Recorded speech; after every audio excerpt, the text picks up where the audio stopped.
Good afternoon, everybody. Welcome to the very first ever Innovation Roadmap Speaker Talk. We started this brand new series this semester. This is our first talk, and you are the charter members of getting this series off the ground. So we're delighted to have you. My name is Laura Heisler. I'm Director of Programming for the Wisconsin Alumni Research Foundation, and we at WARF are partnering with D2P, the Discovery to Products Initiative here on campus, to bring you this series. For those of you who might have attended Entrepreneurons in the past, we decided to put Entrepreneurons out to pasture and reinvent our shared vision for inspiring and connecting with campus entrepreneurs through a two-part program through this Innovation Roadmap series. And I'll tell you just a little bit about the series before turning things over to introduce our speaker. So going forward, we have 3 more talks this semester, as you can see here, and you can learn more about these talks and the speakers at the WARF website at warf.org. So our next one will be on October 12th, when we'll be welcoming Kristen Berman. And then another one on November 14th, Eric Apfelbach, and then on December 4th, Xiaohua Michelle Ching.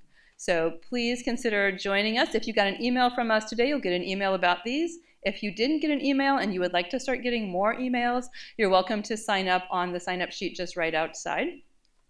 In addition to the speaker series, the Innovation Roadmap also features a workshop series that runs in parallel. So the idea here is if you have a concept that you're trying to get to the next level, you are welcome to join this workshop series. You can see the dates here. We had our kickoff earlier this week. We did record that, so if you're interested in this series and you want to catch up, you can find the video on the WARF website, and then you're welcome to sign up and jump in and attend any or all of the following sessions. If it's not a fit for you this semester, our plan is to offer this every semester, the same focus. It's based on the business model Canvas, and so we're going to be following this series next semester as well. So you're welcome to come and go into this if you do have something that you're actively working on and you want to take it to the next level. So I wanted to bring those things to your attention. And then I just want to take just a moment to mention a couple of housekeeping notes for how this session will proceed. We are recording this, so it'll be on our website. So that means when we get to the Q&A section, please wait for one of our mic runners to reach you so that your question makes it onto the recording and everyone else can hear it.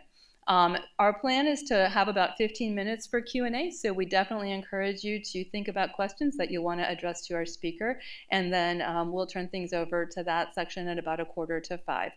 All of these Innovation Roadmap speaker series talks will conclude with an informal networking reception in the atrium just behind you. So you're welcome to stick around, talk with the speaker, talk with one another, grab something to drink, something to nibble. We do ask that you put on a name tag for that so that we know that you're part of this session and not just someone who happened to be passing through looking for some snacks. So with that, I am delighted to ask Professor John Eckhart, who's the Faculty Director of the Weinert Center for Entrepreneurship, to say a few words about our speaker because they go way back. So with that, John, please come on up.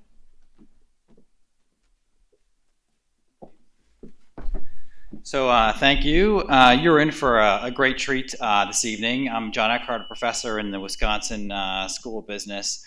My specialty is entrepreneurship. I work with entrepreneurs. I help train entrepreneurs. I study entrepreneurs. I help finance entrepreneurs. And you're in for a real treat. There are really 3 things that excite me about entrepreneurship and people that do well in the space. One is certainly curiosity. It's people that are open to learning new things and thinking about them. Another is thoughtfulness, determination, and courage. You put those things together, and that really embodies one aspect of entrepreneurship I both admire, but also aspects of entrepreneurship that lead to, I think, in many cases, success. And Zainab came to University of Wisconsin as a graduate student, and she will this evening share with you her story, but you will hear a story of somebody that certainly has curiosity, certainly has immense amount of courage, an immense amount of determination, and it's a very inspiring story, at least for me, both from when you hear what she's done, it makes me want to work harder myself, but it's also a story that I think has inspired a lot of other people and students when she has a chance to tell it. So with that, please join me in welcoming Zainab to the stage.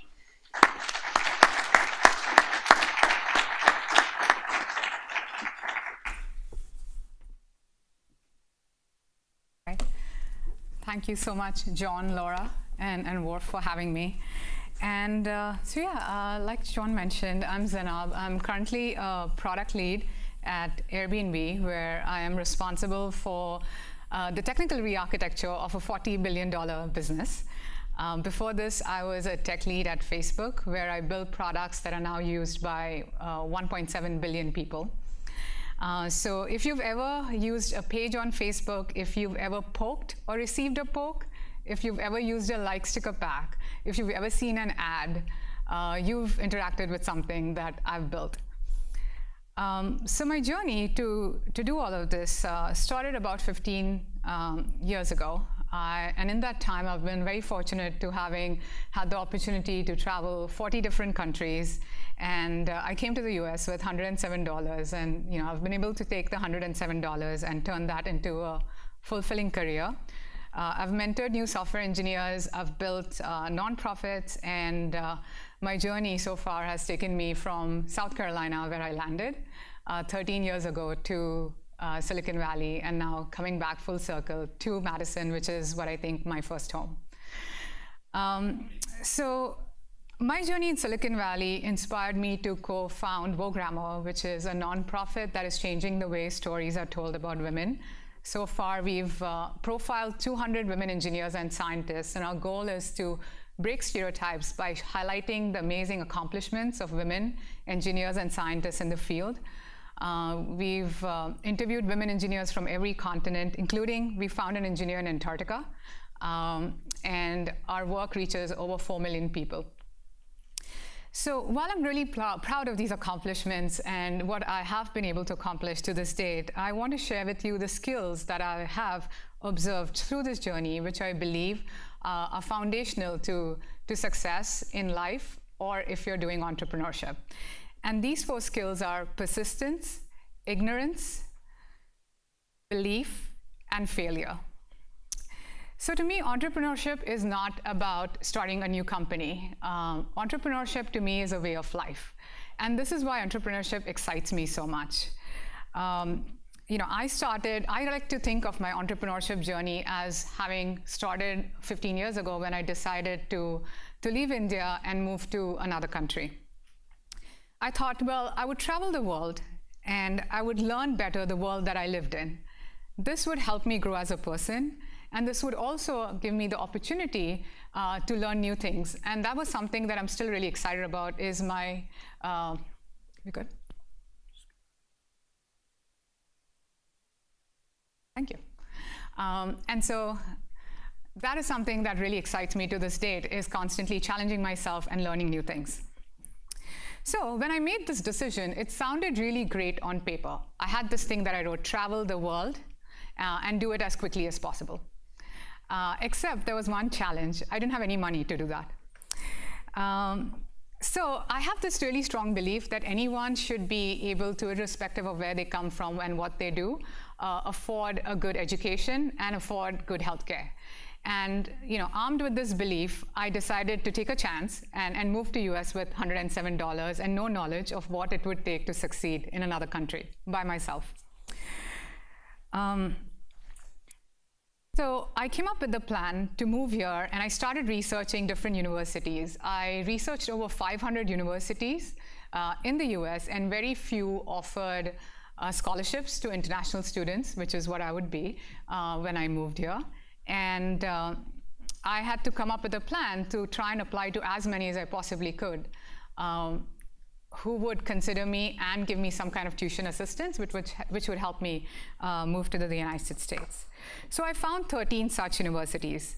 I applied and I was rejected everywhere. Except there was one university, Winthrop, in South Carolina, who was willing to give me the opportunity, not as a scholarship, but an out-of-state tuition waiver. So I could pay in-state fees, which is amazing because that's a huge difference. And I decided that that was probably going to be the chance that I was looking for. I didn't know where South Carolina was. I didn't know anything much about Winthrop University. When I went for my visa interview, the immigration officer was like, "Where are you going? Where is Rock Hill?" And then I had to explain to him what I knew of what I knew, which was very little, of what it's like to be in South Carolina.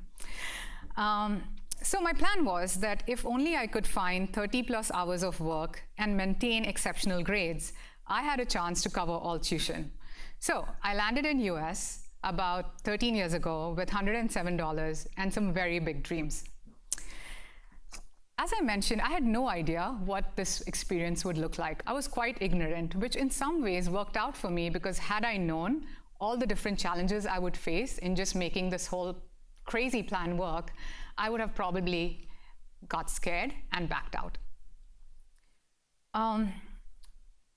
So I think, had I known this, I would definitely have been inclined to give up, but I decided to give a chance, and so I started working part-time. I found every job on campus that I possibly could that I was qualified for. There was the joke around campus that if you need a job, you should come talk to me. I also managed to keep my grades to qualify for the few scholarships that were available to international students. For clothes, I just waited for end of the year when students left unwanted stuff behind. And for the first 4 months, I waited on Thursday nights, where I often looked for food left behind from Thursday night parties. I'm often told that it was brave of me to take such a huge risk and come to the United States with only $107. But I never saw this as being brave. Bravery involves fear, but I wasn't afraid. I strongly believed in finding a better life for myself and living it to the fullest. And I strongly believed that if I gave something everything I had, good things would happen to me. I had decided early on that I would not live a life of excuses. So, of course, the pace that I was working at was quite intense. And after 3 years, I was quite burned out. My determination was no longer enough to keep me going, and I needed a break. But again, I could not afford one. So I came up with a plan. I learned about a scholarship opportunity by the German government that allowed for a very generous stipend for up to a year and a chance to live in Germany. Again, this was perfect, except I wasn't qualified.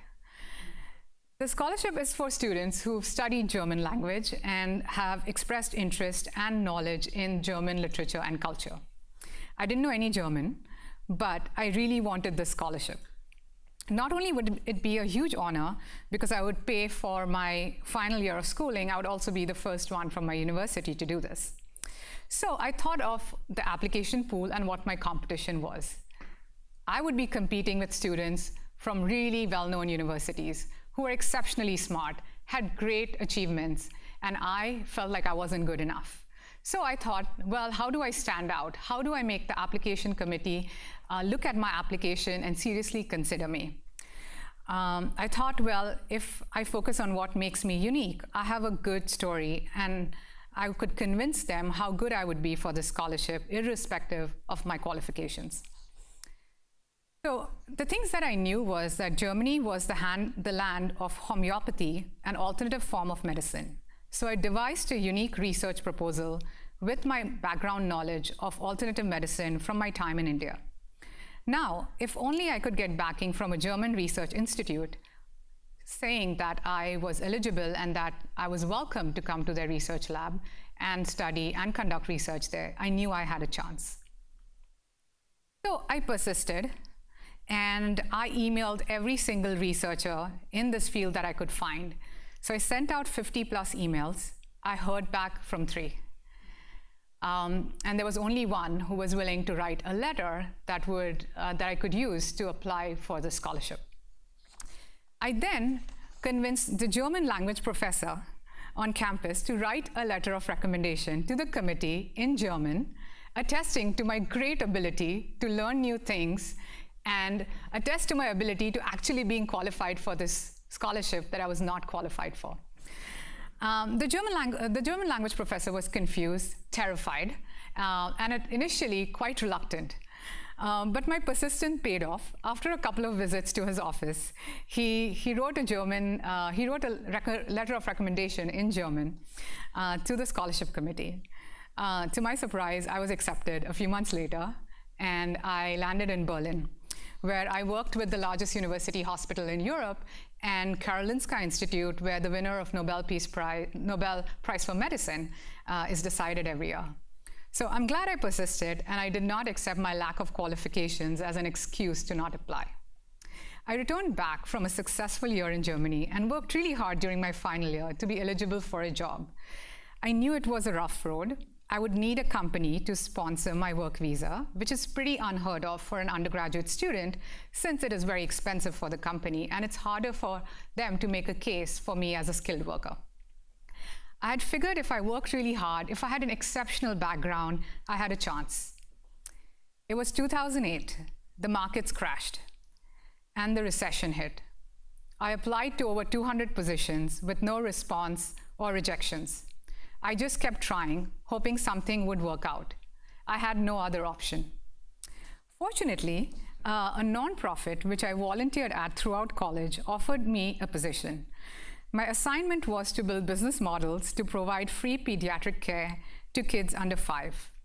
I had no business background, but the nonprofit, seeing my dedication, was convinced I could do it. I'm very grateful for their confidence in me. I went on to build one of their most profitable business models, helping in their projects in India and in the remotest parts of the world, including parts of Peru. This experience sparked a desire in me to study health economics and move back to the US for a graduate program. UW-Madison was one of the few universities with a health economics program and a vibrant community of entrepreneurs. I enrolled in the program and quickly realized that I really enjoyed learning the subject, but I really hated the option of having this as a career. So I was looking for something with large impact where I would not have to wait for years to see a change. I had firsthand seen, working with the nonprofit, the impact of technology in social impact sector, and I was particularly interested in using social networks for social good. I went to the career fair in the first year and showed my resume to the largest social network I knew of, Facebook. It was met with a kind thank you for the interest, but I'm not sure there's a position you're qualified for. They were probably right. I had clinical research and public health experience. What would this girl do at Facebook? I also explored other options on campus. For example, I enrolled for the Wisconsin Entrepreneurial Bootcamp. I was very lucky to get an admit to web, where I learned critical information for starting new things, companies or initiatives. I enrolled in the industrial engineering program, which gave me exposure to critical, logical, and analytical skills that were required to help me later on succeed in my career. So it was the second year. I was taking classes in industrial engineering department. I enrolled in web. I looked up other entrepreneurship opportunities on campus. And that's when Facebook came on campus again and decided to host a hackathon. I had no idea what a hackathon was. What I did know that I was still interested in Facebook and that I smelled Chinese food.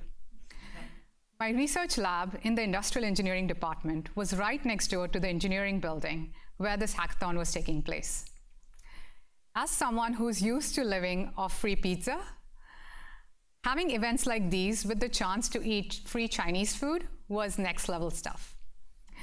I joined a team mostly because I was spotted by a recruiter and I was too embarrassed to tell her that I was there for the food. So I looked around the room and I tried to make a case for which team I was going to actually sit with. And I see one team with three engineers looking very serious. They knew what they were doing. They had large monitors and they had one empty seat. So I looked at the recruiter and said, that team, I'm going to be sitting with them. I walked to the team and I asked them if I could take that seat. They accepted and started asking me to do different things around coding because they were building an app. Until that point, I had never done mobile development at all. I had never done version control. I didn't know what they were talking. They asked me if I could pull. Was I ready to push? I didn't know what they meant. But I was really fascinated by what they were doing. And as somebody who's really curious, I just spent the whole night watching them do their whole thing. They built an app called GoodMate, which is an app for roommates to share chores. We ended up winning the hackathon. So because we won, I got a chance to interview at Facebook because that was part of the deal. If you win the hackathon, you get a chance to interview for Facebook. I was enthralled and I was scared because after 1 year of trying to get an interview at Facebook, I was finally getting the opportunity because of my love for free Chinese food. So I don't claim any credit for writing any code or for winning that competition. I didn't even know what hacking meant. To me, it sounded very scary. So on paper, I wasn't qualified, of course, to work at Facebook, but I worked really hard, and I used the opportunities available at the UW Computer Science Department to help me quickly prepare for this interview that I was supposed to have in 3 weeks. So those were long 3 weeks for me. I spent a lot of time understanding different aspects of data structures, different things around how do I do logical analysis. And because I already had taken classes in industrial engineering department, I had some familiarity about how to think through some of these problems logically. I ended up getting an offer for an intern at Facebook. I don't think I quite met the software engineering bar. And I also had this very unique background. So I was given this opportunity for a really cool project to work as a production engineering intern. I want to take a pause here and emphasize that while I've spoken considerably about my success and how I persisted through lack of qualification around so many different opportunities, I want to emphasize the importance of failure. I have failed far more than I've succeeded. Success to me is not the absence of failure, but persisting through failure. While success is great, it teaches you little. Learning from failure has been the motivation during dark times, which ultimately drove success for me. So embrace failure, for failure will be your greatest teacher and growth asset. So now back to Silicon Valley and life at Facebook. I chose this technology career because it was clear to me that technological advances were bringing the most impactful change to people's lives quickly. I didn't see that my lack of understanding about computers and coding was going to be an obstacle in my career path. It wasn't an obstacle that I wasn't qualified. My qualifications were my ability to persist and my unwavering belief in a better future. With wogrammer, we are changing the way stories are told about female engineers. And I'm really proud of that work because it's really pushing the boundaries in what is possible for how we speak about writing about women's accomplishments. I was speaking at an event in New York City recently, and someone in the audience asked me how I prepare for job interviews. That's when I realized I've never been qualified on paper for any position or opportunity that I've received. I simply recognized a need for change, believed in something, and persisted no matter how hard it was and how uncomfortable it made me feel. To be honest, I see qualifications as guidelines, not as a must-have checklist. Because I didn't have a realistic plan or money when I came to America as an undergrad, because I didn't know any German before getting a German fellowship, because I couldn't have anticipated how hard it would be to get my first job during a recession, because I didn't know how to code when I won a chance to interview for a position at Facebook, because I didn't have any product management experience when I got a chance to run product at Airbnb. I have come to learn that you're never going to be fully prepared for anything unless you just go do it. How many times do we think, this is not for me, or I could never do it? I have learned that my job in life isn't to be an astrologer and predict the outcome. My job in life is to persist through failure, to embrace ignorance, to believe in a better future for myself and others, and armed with that belief, to always show up. Thank you.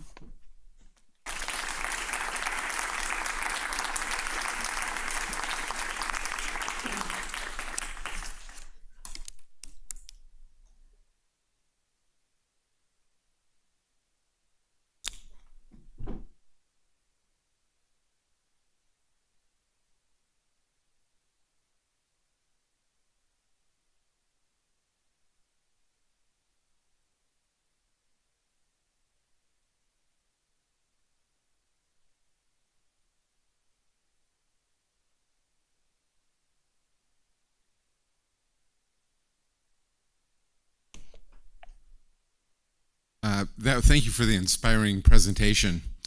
Break with your tradition, I thought of a job you'd be uniquely qualified for. In 4 years, there will be a U.S. Senate seat opening up in Wisconsin. And I'd suggest you start now running for it. You'd be perfect for us. Thank you. I'll consider that.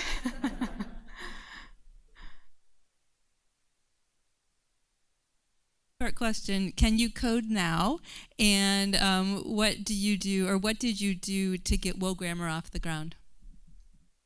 Yes, I can definitely code, and I've written thousands of lines of code now. I was an engineer for 4.5 years at Facebook, and I worked on a wide variety of products, some of which I mentioned earlier. I'm really proud of this hackathon project that I did around blood donations. And so this is a product that's live in Asia, certain parts of Asia, where blood donation is there are like a lot of challenges around blood donation that we don't see in the developed countries. There is always doubt around like whether there's like blood contamination, there's like HIV issues, there are like lots of other concerns where people during emergencies definitely reach out to their social network to ask friends of friends if there's anyone who could be a match and help donate blood.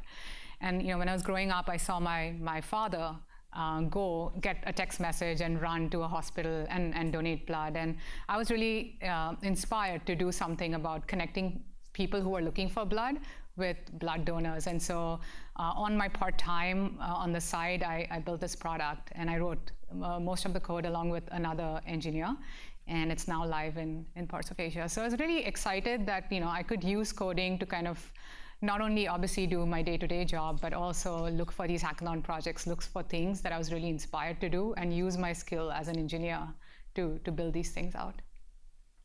I think second question was about wogrammer.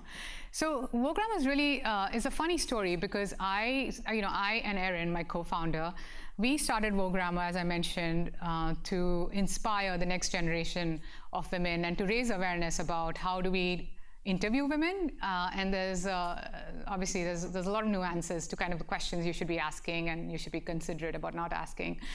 And we decided to make it a nonprofit after the first year because our stories started going viral, and we started getting a lot of publicity for that. And we were also recognized for our work by Foreign Policy as one of the top 100 global thinkers for 2015, and we had started the nonprofit in 2014. And so we felt like we were onto something, and that our work was, because it was getting recognized, that we could do a lot more. And we decided to turn that project, it didn't start as a nonprofit, it just started as a project that we would do to publish women's stories. And so we decided then to make it a nonprofit, except we registered as an LLC. And we didn't realize that until it was tax season. And all this while, we are going on social media. We're a nonprofit. We're so excited. And then we realized we had set the whole thing up very incorrectly. And it took us another year to kind of convert that into, I think it was an LLC, into a nonprofit. And so that was also a great learning experience, was you don't have to know how to do everything, bring in experts. With setting up nonprofits, we would have saved 1 year in just signing legal documents and making that change. And so that's how it started. And I think sometimes most of great ideas are just very organic. When I was thinking of blood donations, it was a hackathon project, and now there's a healthcare strategy and an initiative at Facebook around this stuff. When we did wogrammer, it was supposed to be an Instagram project where we like taking pictures. We wanted to tell stories, so we started an Instagram page, and just grew that organically to a point where it made sense to now be a nonprofit and finally reach over 4 million people through that.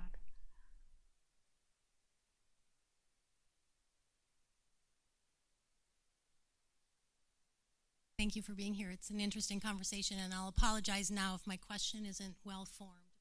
I'd like to riff a little bit on your interview process as I advise young women who are in an engineering software development. The thing I have the hardest time doing is help them think through how they go through an interview and answer questions from a problem-solving perspective Right. And helping people think about what they bring to the table for the particular. Maybe there are examples from your interview,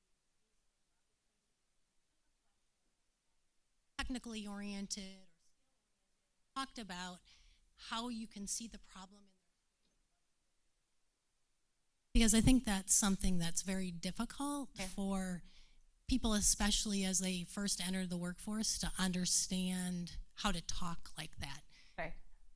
I think so. So for me, having the research background, doing that 1 year of clinical studies in Germany, as well as like taking industrial engineering courses really helped kind of hone that skill of being like a logical thinker and solving problems, which I think was ultimately the contributing factor in my Facebook interviews, because I did not have the traditional like set of classes that I needed to take to succeed. And so when I went for the interview, I kind of set the expectations low. And so the interviewer gave me a question, we solved it together, and I went through it very logically. Like if this was a problem that I would be solving in class, whether it was a math problem or like a research-oriented thing, how would I go about solving this? And so I walked him through those steps, and then we wrote some code. And I'm pretty sure if that code was put into a compiler, it would not compile. And then I said, hey, this is my first coding interview. I've never done anything like this before, but I'm really excited because I'm a logical thinker and I like to think through problems. And I think the interviewer kind of saw the potential that while I didn't know some of the things that you could learn, like fundamentally, I had the logical thinking ability, which is, I think, what engineers really critical for engineers.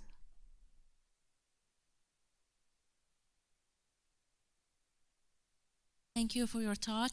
Could you talk a little bit about the life of a product manager? And the second question, how to transition from a research-focused career to product management as a career? Thank you. Life of a product manager, I think it would really depending on the company and like what product you're working at. But the typical, in general, as a product manager, it's said that you are the CEO of your product. So you wear different hats and you do different things. So on a given day, you'd be working with like a user researcher, you'd be working with sales and marketing, with senior most engineers in the company. You could be working on comm strategy, and so it really changes. But I think what is critical for product management is that at the end of the day, you're responsible for the outcome of that product. And so it's a great like leadership position because you take responsibility, you're held accountable, and you like help like steer the ship for this particular product. In terms of like transitioning from research to product management, I think what helped me was having experiences like doing wogrammer, like the nonprofit, and working for other nonprofits where I learned to take a project and drive it from an idea to success. And so when I was interviewing for a product manager, I didn't have, in fact, I was rejected the first time. When I spoke with the manager, we spoke about all the skills that I learned indirectly by working on side projects, working on nonprofit. And so I was like, hey, I can be analytical. I have research engineering experience, but I've also done business models. I've also built a nonprofit and learned how to bring people together and work on like towards a common goal. And so that's kind of how I think worked for me.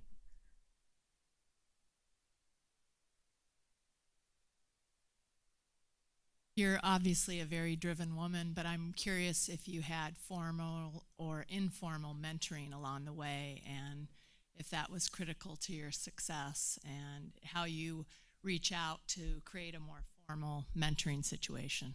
Yeah, absolutely. I think like mentoring was hands down one of the most important reasons for my success, if not like the most important reason. Wherever I've been in my life, I've been very fortunate to have people who really believed in me or wanted to give me a chance and like support me. Inherently, I'm a person who's very reluctant about asking for help. It makes me really cautious or nervous, partly because I felt like people would know that I'm not good enough, they would not be interested in helping me. I don't want to take up people's time. And so that is not something that even now like necessarily comes very naturally to me. But I think like, when you're in school, you're so fortunate to be surrounded by advisors and professors. Like when I was in Winthrop, I had the most amazing advisor she knew my struggles. She knew that, I often struggled to find a place to live or like eat or like have clothes in my first few years. And so she was like very supportive and giving me honest feedback. I remember going to her office one day and just like crying because I just felt like a victim and I felt like sorry for myself. And she gave me some of the best advice on like you should follow your heart and kind of do what you believe in, versus encouraging me or like trying to fit me in like a particular box of like, hey, these are the things that you need to do to kind of be successful. And then when I came to Madison, I also had like I was very lucky. I had similar kind of support. I had Professor Lindroth in the industrial engineering department who was very willing and open to have me as a student, and he was like my advisor, like approving all the different classes that I was trying to take, because I was still trying to figure out what I really wanted to do. And so, like, just having, at that time I didn't have any engineering background, so to go to somebody who's an expert in that field and get and feel like accepted or feel like I had a chance was very encouraging. I think otherwise I would probably feel like giving up or feel very demotivated. It would be harder to kind of persist. So Professor Linderoth, obviously, like, the business school and the CS department, I had, Professor Mark Hill in the CS department. I, worked with John and then worked with other professors during when it was back then, it was the Wisconsin Entrepreneurial Boot Camp, which helped me, gave me that courage, or like gave me that that assurance that I was on the right path. And that's what I kind of needed. When I went to Facebook, I think the biggest lesson was also like to make sure you have a great manager. So I remember with my intern manager, after 3 weeks of joining Facebook, not really knowing how to write code, and I kind of had to learn that during that process. I was ready to quit because I felt like it's an embarrassment. I don't know what I'm doing. I'm wasting his time. I'm wasting my time. And he gave me like one of the best motivational speeches where he's like, I really believe in you, and I'm not going to give up. And if I have to review all your code, I have to do it multiple times, I'll do it. And I felt like if he believes in me so much, who am I to not believe in myself? And I think, again, like having that support at that time was really important. And at Airbnb, also, like I have the most amazing manager who was, again, he saw my background.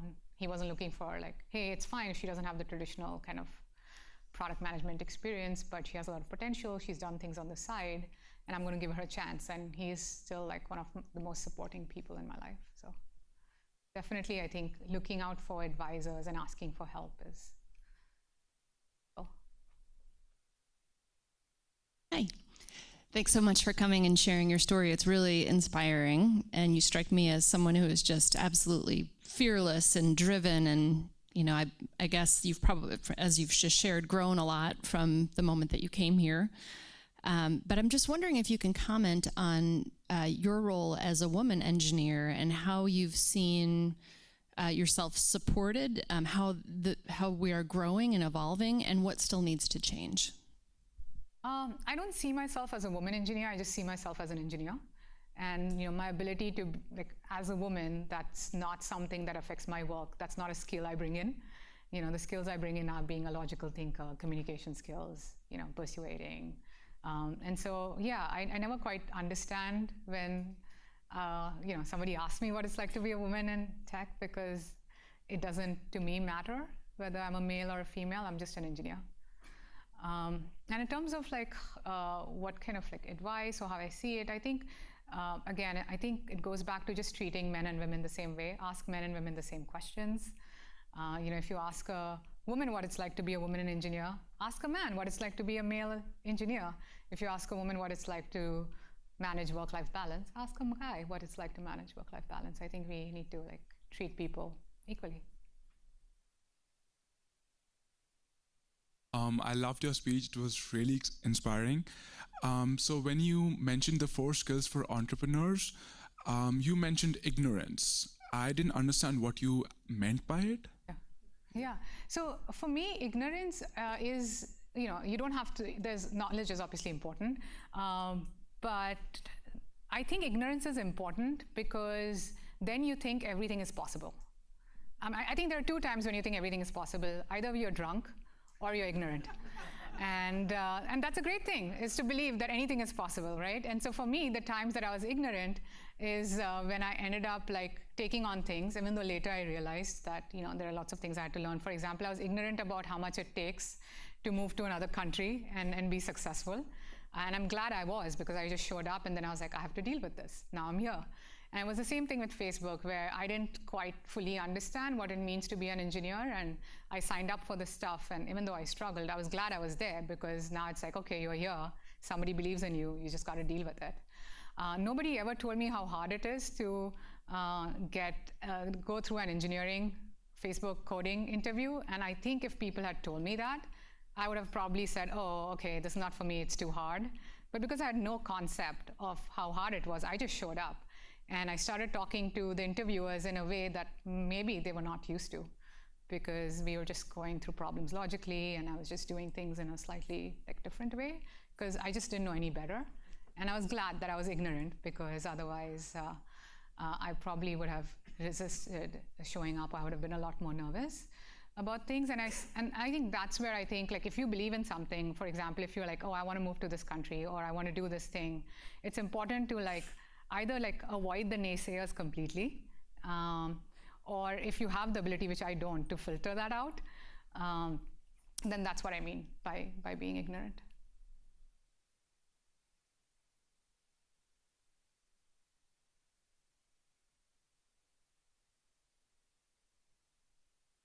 What was your experience like working as a product manager at Airbnb with regards to the 11-star experience?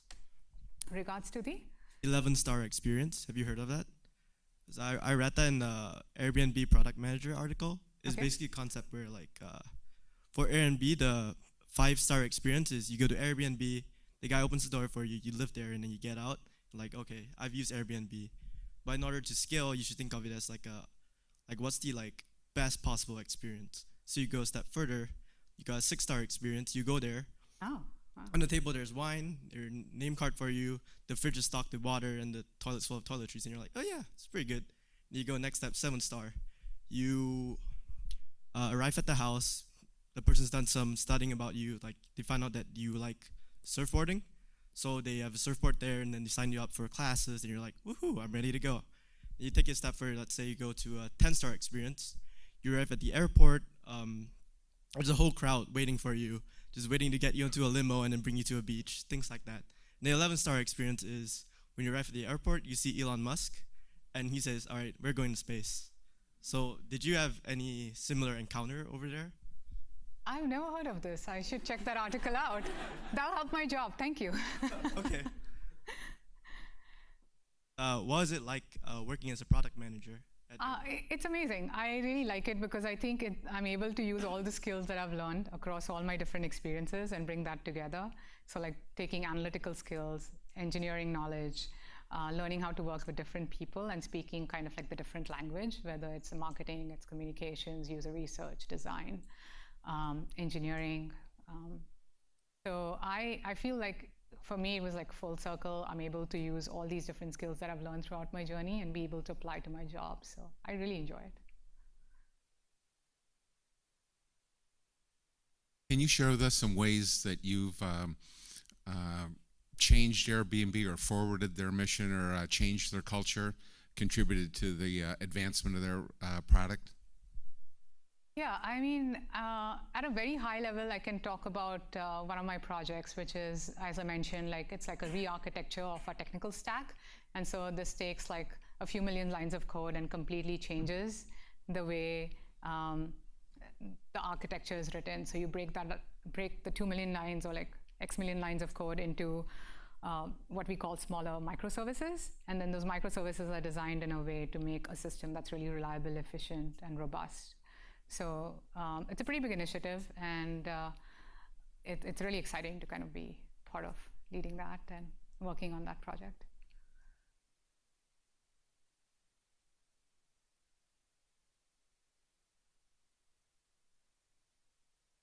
Hi, thanks again for the talk. Very inspiring. One thing that you talked about that was really interesting to me was your perspective and work in the blood donation sharing.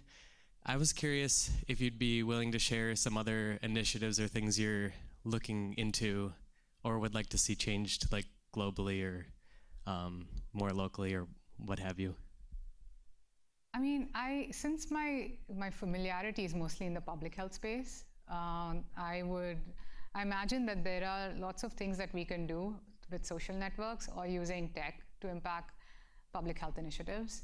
There's things that are fundamentally missing in some areas, for even around you should wash your hands. like it seems so obvious to us, but it's not yet obvious. And so it's like, well, how do we use community leaders? How do we scale that knowledge sharing across all these community leaders? Maybe we integrate things with hospitals and Ministry of Health in different countries. And technology is certainly something that we can use to drive that. I think the blood donations one was something that I had heard about from like first-hand experience and also working at Facebook. And then I'd seen my father go donate blood as I was growing up. And so that came like very naturally to me, is to start thinking about, could we use technology to connect a blood donor with somebody who's looking for blood?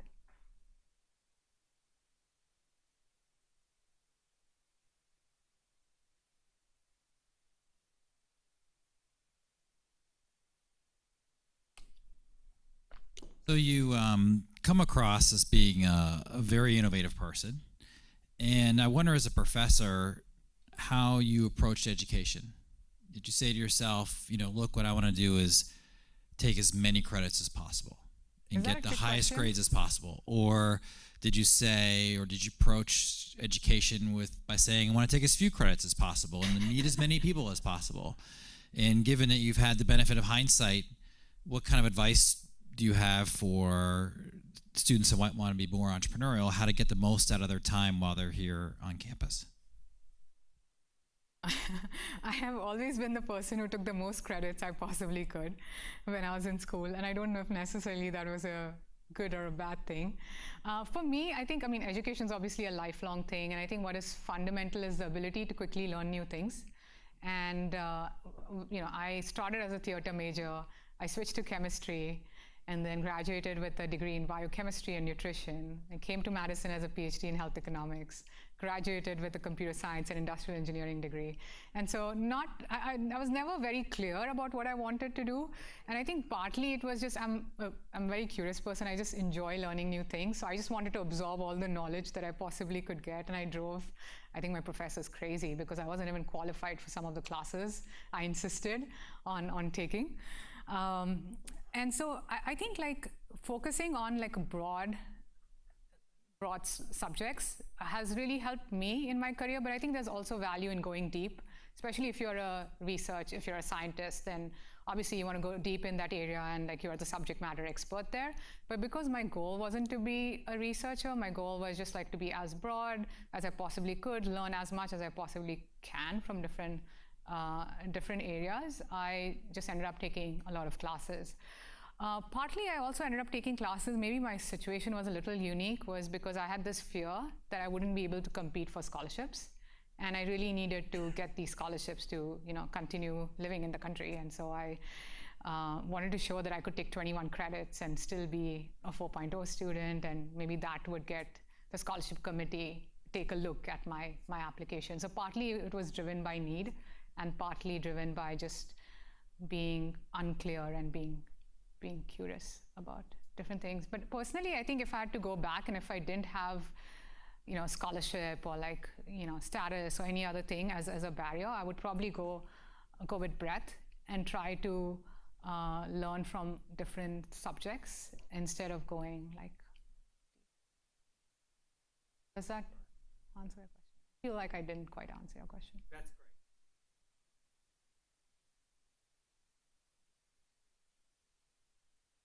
Yeah, I did. Sorry, so how'd you feel about grades? Did you say to yourself that I don't want to take a certain class because maybe I won't get a good grade even though I'm curious about it? Or sometimes would you basically say, I'm going to take this hard topic and who cares what the grade's going to be? No, I think I was definitely very conscious about grades, partly because I wanted to feel smart. And that was a validation thing, was to get a good grade in a class. And then I would feel like I was good enough, I was smart enough to do things. And I've always struggled with like, I don't think I'm smart enough. And I never considered engineering as a career because I didn't think I was smart enough. And so when I looked at grades, in undergrad, I think I graduated with a 3.459. And I went to my advisor's office crying for 2 hours because I was like, I will never get into grad school. Because I thought you had to have over 3.5 or close to a 4.0 to be eligible for like some of the top grad school programs. So I was definitely very conscious about grades in in undergrad, because I was hoping to get a job or like go to grad school, and I felt like having at least a 3.5 was really important.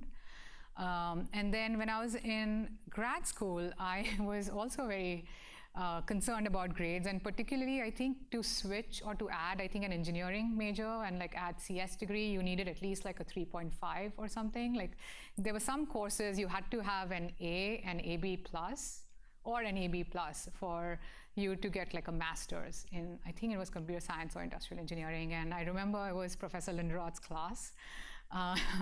And it was on optimization research, and it was like a dual credit thing. And I remember I was screaming at my partner pretty much because he was slacking, and I'm like, oh my God, we're not going to get the grade, and I need to get the grade to qualify for this degree. And so I was always someone who was really conscious about like my grades. Okay, so as a college student, I'm curious about your college experience. How did you manage your social life, your grades, and also other opportunities that you got on campus? Yeah, I mean, I think balance is a myth.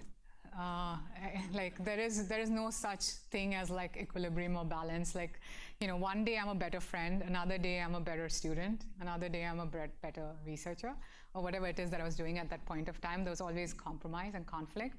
When I was an undergrad, I didn't quite have like a social life. I was just working and pretty much studying, and I was okay with that trade-off because I was really motivated to finish my degree to kind of prove that I could land in this country and I could, you know, graduate irrespective of what, you know, some things that I'd heard was like, hey, this is crazy, you can't do this. And I was like, no, I'm going to prove that it's possible to, you know, to get an education. And so I was really motivated by that. So unless it was summers, I pretty much had like no social life in college, which I don't think is a good thing. But